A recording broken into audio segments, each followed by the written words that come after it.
Hi guys! Magandang umaga. Ito pakita ko po sa inyo yung pinupuntahan ng mga Pilipino dito sa Japan.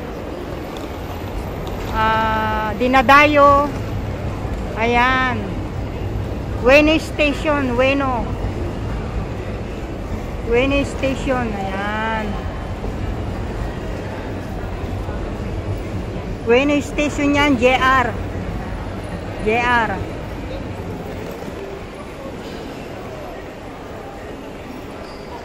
Daming tao. Eto. Ayan. Dinadayo ng mga maraming Pilipina dito sa Japan, sa Ueno, kasi maraming mga pagkain ng Pilipina na Pinoy, maraming pagkain. Ayan.